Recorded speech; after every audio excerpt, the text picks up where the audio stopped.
Steve Dahill, author of the Age of Sail trilogy, Secrets of Mary Celeste, Clipper Wars, and Privateer, the prequel to the first two books.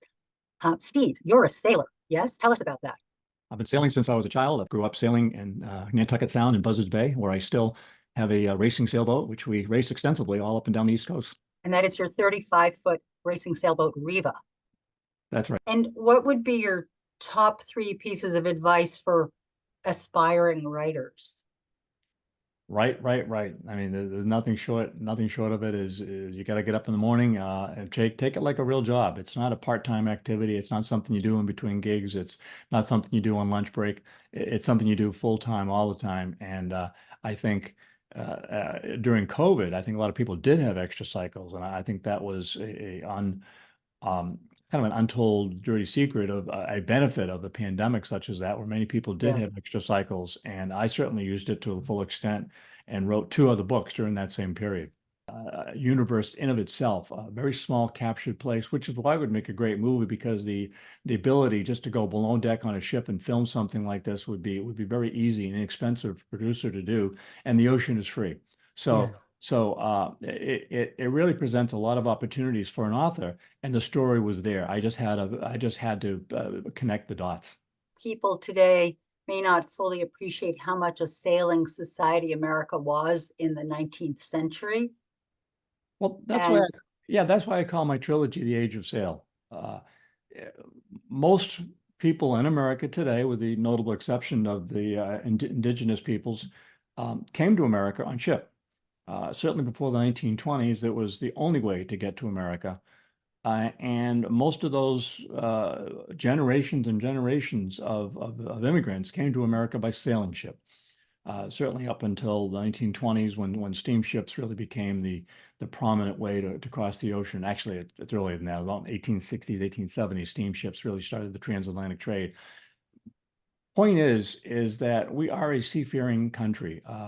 The language that we use is based on many terms from sailors from the 17th, 18th, 19th centuries.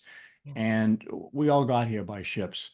And therefore, before the country created the interstate highway system, the primary way to produce trade from one port to another, from California to Boston, from New York to Philadelphia, was on ships going along the coast.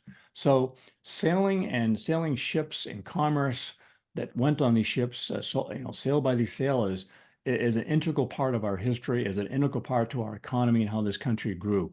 And we shouldn't lose sight of that. It's not about sailing. It's not about yacht clubs. It's about commerce. It's about growth. It's about economy. It's about moving peoples from one place to another. Without the clipper ships from Boston in the 1850s, the California gold rush diggers would have been digging with their fingers.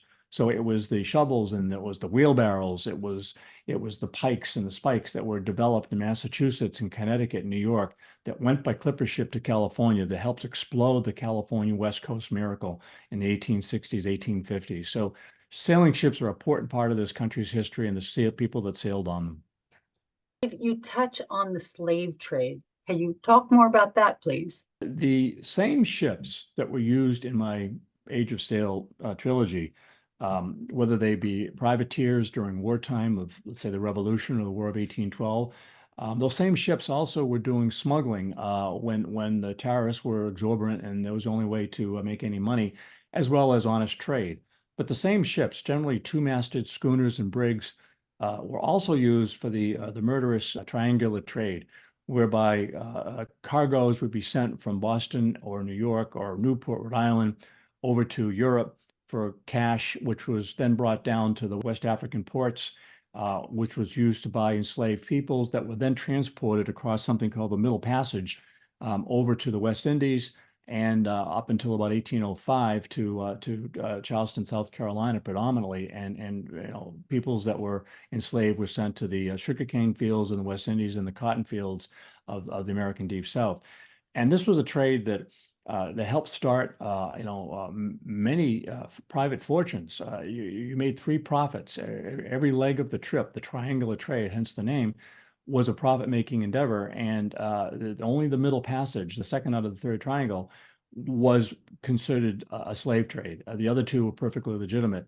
But the slave trading was what enabled this commerce to happen. So The rum that was delivered to Europe, the sugarcane that was delivered to Massachusetts and Rhode Island, were all enabled by the third leg of enslaved people going from Africa to the southern part of North America. Clipper Wars is a fictionalized version of things that really did happen. They really were clipper ship races, plot machinations to structure it, because the race had a halfway point around Cape Horn, and I had a mutiny happen there. So it was a very dramatic part of the plot development. And then, of course, some of the ships ended up finishing.